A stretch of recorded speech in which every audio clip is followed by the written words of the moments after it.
اصول تو یہ تھا کہ مار دیتا تو دوبارہ زندہ نہ کرتا، بس مر گئے اب تو حساب و کتاب شروع ہے، لیکن اللہ نے ان کو تنبیہ کرنے کے لیے دوبارہ زندہ کر دیا واقعی، اور پھر ہمارے لیے اس واقعے کو نشانی بنا دیا۔ بے شک اللہ تعالیٰ لوگوں پر فضل کرنے والا ہے، ولیکن اکثر الناس لا یشکرون، لیکن اکثر لوگ شکر ادا نہیں کرتے۔ کیوں؟ کیونکہ نشانیاں بہت سی دیکھ رہے ہیں اللہ کی، پھر بھی شکر ادا نہیں کرتے اور اللہ کا بندہ بننے کی کوشش نہیں کرتے۔ آپ کو پتہ ہے پچھلی جو آیات تھیں سورہ بقرہ کی، اس میں نکاح کے حکام، طلاق کے حکام، اور پھر وراثت کے بارے میں، اور پھر دودھ پلانے کے حکام، پھر عورت کی عدت کے حکام، یہ تمام تفصیلات تھیں۔ اس رکوع میں اللہ تعالیٰ نے، یعنی یہ جو مضمون نیا شروع ہو رہا ہے، اس میں زیادہ تر جہاد کا اور اللہ کی راہ میں خرچ کرنے کا حکم ہے، اور موت سے نہ ڈرنے کا حکم ہے۔ وجہ اس کی یہ کہ اسلام نے جتنے بھی وراثت کے اور عائلی قوانین اور قصاص سے متعلق قوانین دی ہیں، وہ جب تک نافذ نہیں ہو سکتے جب تک مسلمانوں کے پاس پاور نہ ہو، مسلمانوں کے پاس کوئی حکومت نہ ہو۔ دوسروں کے محتاج بنیں گے تو وہ تو اپنی مرضی کے قوانین ہم پہ تھوپیں گے نا، تو اس لیے یہ یعنی اسلامی احکام اور جہاد لازم ملزوم ہے، اور جہاد اس وقت تک ممکن نہیں ہے جب تک آپ بہادر نہ ہو، موت کا خوف آپ کے دل میں نہ ہو، اور صرف بہادر ہونا بھی کافی نہیں ہے، جب تک آپ کے پاس وسائل نہ ہوں تو بھی نہیں لڑ سکتے، اور وسائل کب ہوں گے؟ جب قوم میں خرچ کرنے کا جذبہ ہو۔ تو یہ اس لیے اب کئی رکوع تک جو ہے نا یہی ٹاپک چلے گا، یہی موضوع چلے گا، مختلف طریقوں سے سمجھایا جائے گا، مختلف قوموں کے واقعات بتائے جائیں گے کہ کس طرح سے جو موت سے نہیں ڈرتے تھے اللہ نے ان کو کیسا نوازا، اور اللہ کی راہ میں خرچ کرنے کے کیا فضائل ہیں۔ تو ان میں پہلا واقعہ اللہ نے یہ بیان کیا کہ قوم کے ساتھ یہ واقعہ ہو چکا ہے کہ وہ موت کے ڈر سے بھاگے تھے اور اللہ نے سب کو مار دیا اور پھر زندہ کر دیا اپنے فضل سے۔ تو اللہ نے ہمیں یہ بتا دیا کہ تم بھی موت کے ڈر سے اگر بھاگو گے، جہاں بھاگنے کی اجازت نہیں ہے وہاں بھاگو گے تو اللہ تمہارے ساتھ بھی یہ کر سکتا ہے۔ ہاں، اب یہ نہیں ہوگا کہ اللہ بھی تمہیں بھی دوبارہ زندہ کر دے، وہ تو ایک دفعہ ہو گیا، اللہ نے عبرت کے لیے زندہ کر دیا۔ عام جو اللہ کا قانون ہے وہ یہی ہے کہ جو ایک دفعہ مرتا ہے وہ واپس لوٹ کر نہیں آتا۔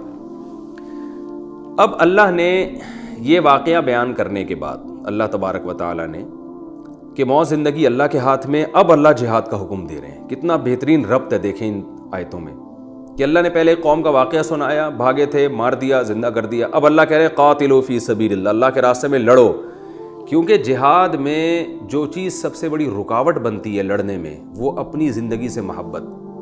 انسان ہر چیز پہ کمپرومائز کے لیے تیار ہو جاتا ہے، مگر زندگی انسان کو سب سے زیادہ عزیز ہے، تو کہاں لڑے گا انسان؟ جو اسلام دشمن ہے وہ تو دولت کے لیے لڑتے ہیں، پیسے کے لیے لڑتے ہیں، اور ان کے پاس وسائل بہت زیادہ ہوتے ہیں۔ جو اسلام کے لیے لڑتے ہیں، حق کے لیے لڑتے ہیں، ان کے پاس وسائل بھی کم ہوتے ہیں، موت کا امکان زیادہ ہوتا ہے، تو ان کے لیے لڑنا بہت مشکل ہے۔ تو اس لیے اللہ فرماتے ہیں کہ پہلے یقین کر لو موت زندگی اللہ کے ہاتھ میں ہے۔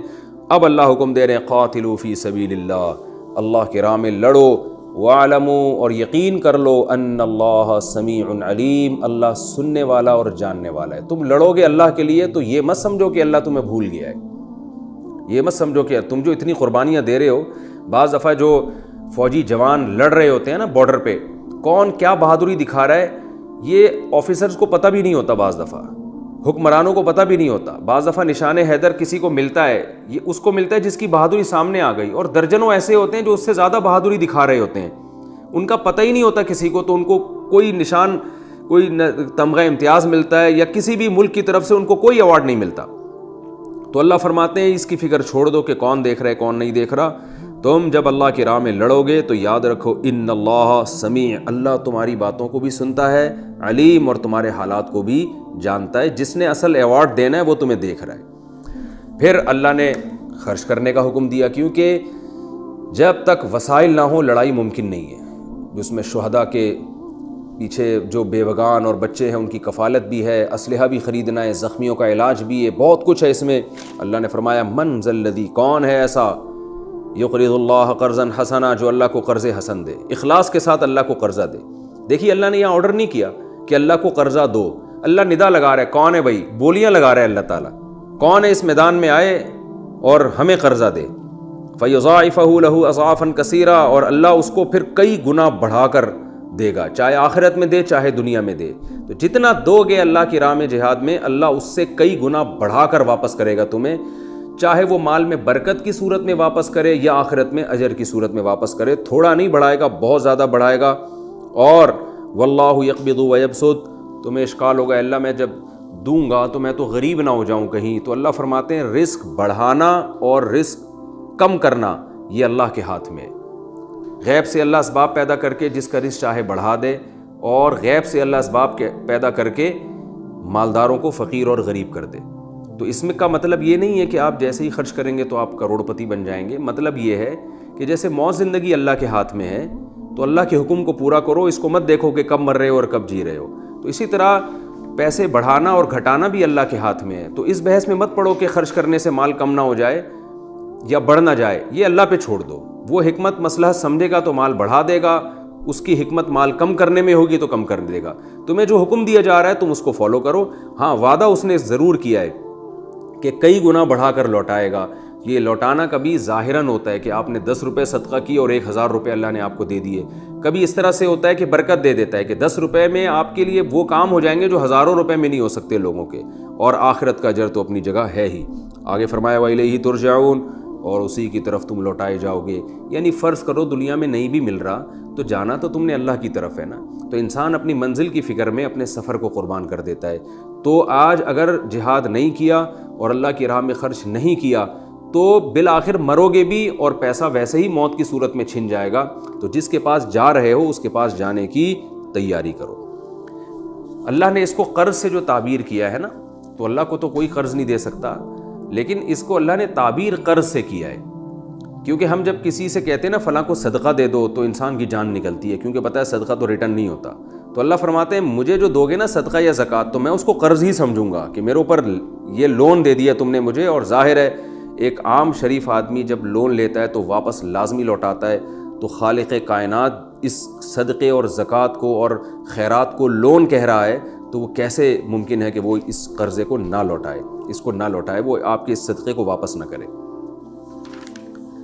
الم تر الی الملأ من بنی اسرائیل, یہاں ایک اور واقعہ شروع ہو رہا ہے, اس کا بھی جہاد سے تعلق ہے. اللہ نے ہمیں جہاد کا جب حکم دیا تو پچھلی امتوں کا ایک واقعہ بھی سنایا کہ حضرت موسیٰ علیہ السلام اور ہارون علیہ السلام کے دنیا سے جانے کے بعد جب بیت المقدس پہ یہودیوں کی حکومت قائم ہو چکی تھی, تو حضرت موسیٰ علیہ السلام کے دنیا سے جانے کے بعد ایک پیغمبر آئے اور ان کی معیت میں جہاد ہوا اور بیت المقدس پہ ان کا قبضہ ہو گیا تھا یہودیوں کا. لیکن پھر اپنی بدعمالیوں کے سبب آہستہ آہستہ آہستہ آہستہ یہ غلام ہوتے چلے گئے اور قوم عمالقہ ان پر غالب آ گئی. جب قوم عمالقہ ان پر غالب آئی ہے تو انہوں نے ان کے بہت سارے جوان لوگوں کو گرفتار کر لیا اور ان کو ملک بدر کر دیا. تو یہ بچھڑ گئے اپنی اولادوں سے. تو اب جب یہ اپنی اولادوں سے بچھڑ گئے اور اپنے ملک سے دور چلے گئے, تو پھر یہ اپنے جو وقت کے جو بھی نبی تھے جن کا نام شمویل علیہ السلام کہا جاتا ہے اسرائیلی کتابوں میں, اب واللہ عالم اسرائیلی جو روایات ہیں ان کے بارے میں حدیث میں آتا ہے کہ لا تصدقوہ ولا تکذبوہ, نہ ان کو غلط کہو نہ صحیح کہو. تو لکھا ہوا ہے صحیح بھی ہو سکتا ہے یہ نام, غلط بھی ہو سکتا ہے, ہمیں نہیں معلوم. تو ایک پیغمبر تھے, تو یہ جو پیغمبر بنی اسرائیل میں اس وقت موجود تھے, اور یہ دور تھا داؤد علیہ السلام کا. یعنی اس کے بعد اس لڑائی کے بعد داؤد علیہ السلام کی خلافت قائم ہوئی ہے, جن کا قرآن میں جن کو بتایا گیا ہے کہ ہم نے ان کو زبور دی. پھر داؤد علیہ السلام کے بیٹے پیدا ہوئے سلیمان علیہ السلام. تو پھر بنی اسرائیل کی ایک بہت زبردست خلافت قائم ہوئی تھی جو بہت سالوں تک چلی اور دنیا پہ راج کیا بنی اسرائیل نے. تو یہ اس واقعے کی طرف اشارہ ہے کہ اب داؤد علیہ السلام کی خلافت قائم ہونے جا رہی ہے, تو اس کی بنیاد کہاں سے چلی ہے. تو قوم عمالقہ بیت المقدس پہ غالب آ گئی تھی اور ان کو ملک بدر کر دیا. تو اب یہ اپنے نبی سے کہنے لگے کہ آپ جو ہے نا ہمارے لیے کوئی بادشاہ اور امیر متعین کر دیں تاکہ ہمارا کوئی کمانڈر ہوگا تو ہم اس کی معیت میں لڑائی لڑیں گے. اللہ نے خود سے ان کو حکم نہیں دیا کہ لڑو, کیونکہ ذرا بنی اسرائیل میں نالائقی زیادہ تھی. یہ کہتے اللہ تعالیٰ نے ہمیں پھر ایک مصیبت میں ڈال دیا معاذ اللہ. تو خود ہی کہنے لگے کہ نبی سے کہنے لگے کہ آپ کوئی بادشاہ بنائیں, کمانڈر بنائیں کسی کو, اور ہم اس کی میت میں جہاد کریں گے. تو نبی نے ان سے کہا, میں پہلے ترجمہ کر دیتا ہوں دوبارہ آسان. الم تر الی الملأ من بنی اسرائیل, کیا آپ نے بنی اسرائیل کے ان لوگوں کی طرف دیکھا جو موسیٰ علیہ السلام کے بعد کے لوگ تھے. اذ قالوا لنبی لہم, اپنے نبی سے کہنے لگے ابعث لنا ملکا, کوئی بادشاہ بھیجے, نقاتل فی سبیل اللہ, ہم اللہ کی راہ میں لڑیں گے. تو جب انہوں نے یہ کہا تو ان نبی نے کہا حل عصیتم ان کتب علیکم القتال والا تقاتلوا، تم سے امید یہ ہے کہ تم نہیں لڑو گے، یعنی اس کا حاصل ترجمہ یہ ہے. تو اس لیے یہ مطالبہ نہ کرو، بس جیسے زندگی گزار رہے ہو نا گزارتے رہو. قالوا، کہنے لگے وما لنا، ہمیں کیا ہو گیا بھائی، ہم نہ لڑیں، آپ کیسی باتیں کر رہے ہیں. اللہ نقاتل فی، یعنی ڈائلاگ بڑے بڑے تھے مگر میدان جنگ میں پھر یہ بھاگ گئے تھے. آگے واقعہ آ رہا ہے وما لنا اللہ نقاتل فی سبیل اللہ، ہمیں کیا ہو گیا، ہم اللہ کی راہ میں لڑیں گے نہیں. وقد اخرجنا من دیارنا وابنائنا، ہمیں تو ہمارے بیٹوں سے بھی نکال دیا گیا، یعنی ان کو گرفتار کر لیا گیا اور ہمیں ہمارے گھروں سے نکال دیا گیا. ہم اب تو لڑنے کے علاوہ ہمارے پاس کوئی آپشن نہیں ہے. جیسے آج بھی بہت سے جذباتی لوگ بڑی بڑی باتیں کر رہے ہوتے ہیں، میدان میں بھاگ جاتے ہیں. تو اللہ فرماتے ہیں فلما کتب علیہم القتال، لیکن جب ان پر جہاد فرض ہوا تولوا الا قلیلا منہم، سارے بھاگ گئے مگر تھوڑے سو. واللہ علیم بالظالمین، اللہ ایسے ظالموں سے خوب واقف ہے. آگے پھر یہ تو اللہ نے اجمالی واقعہ بیان کیا، اب آگے تفصیلی واقعہ ہے کہ جہاد فرض کیسے ہوا تھا اور کیسے انہوں نے جہاد کیا اور کیسے فرار ہوئے. اب وہ آگے سے تفصیلی واقعہ شروع ہو رہا ہے. تو جو قوم عمالقہ غالب آ گئی تھی نا، اس کے سردار کا نام تھا جالوت. بہت زبردست پہلوان تھا اور بڑا کمانڈر آدمی تھا وہ جالوت، بہت بہادر آدمی تھا، اور قوم عمالقہ بھی بہت بہادر قوم مشہور تھی.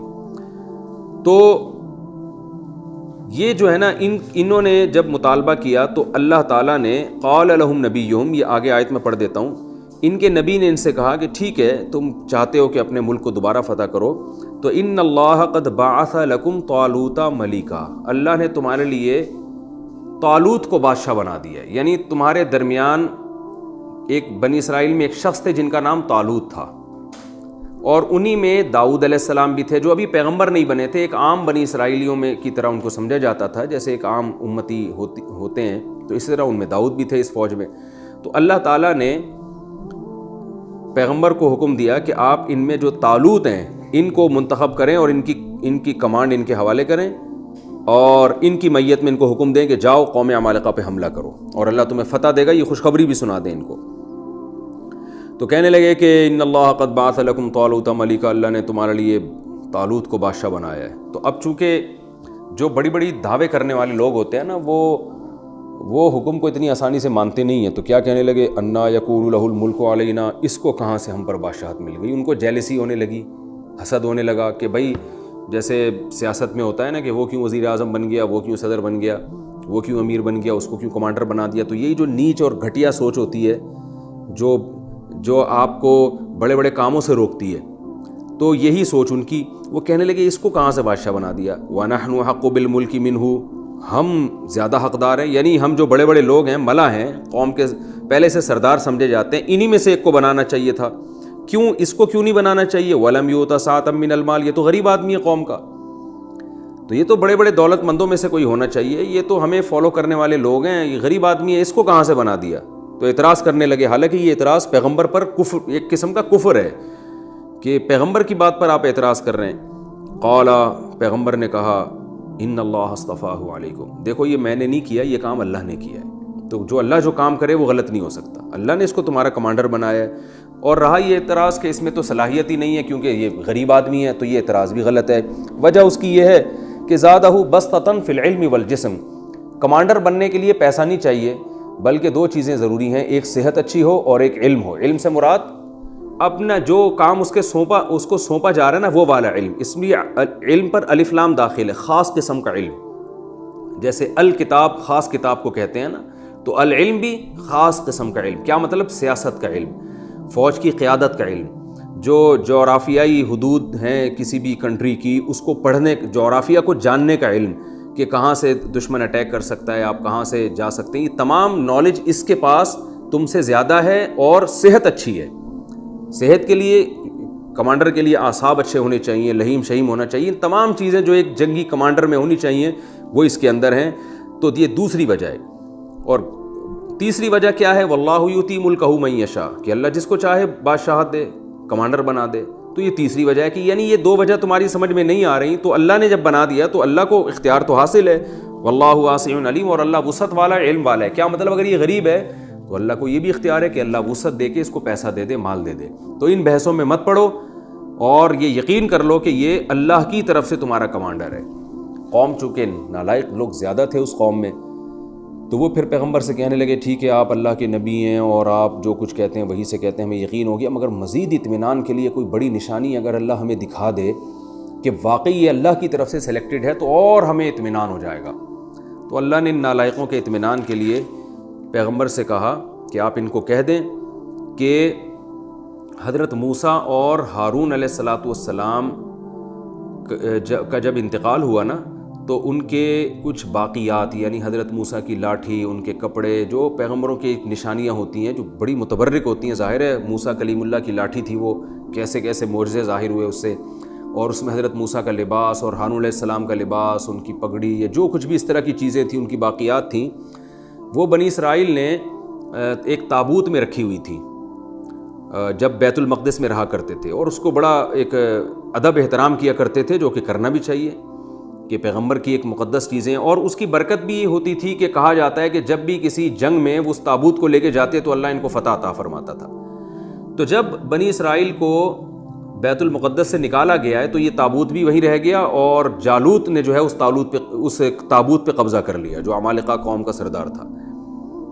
تو اللہ تعالیٰ نے نبی کو حکم دیا کہ آپ ان سے کہہ دیں کہ تمہارے مزید اطمینان کے لیے نا فرشتے وہ تابوت جس میں موسیٰ اور ہارون علیہ السلام کی باقیات ہیں، وہ تابوت اٹھا کے وہاں سے لے آئیں گے۔ تو اس تابوت کا فرشتوں کے ذریعے آنا، اور پھر وہ تابوت تمہارے ساتھ، تمہارے جو جب تم لڑائی لڑو گے نا تو اس میں تمہارے ساتھ ہوگا وہ تابوت۔ تو یہ بھی اس بات کی نشانی ہے کہ اللہ تمہارے مدد کرنا چاہتا ہے، اور یہ جو طالوت تمہارے کمانڈر بنے، سب کچھ اللہ ہی کی طرف سے ہو رہا ہے، کیونکہ فرشتوں کو تو اللہ ہی حکم دے سکتا ہے نا، تو اس میں اور تمہیں اطمینان ہو جائے گا۔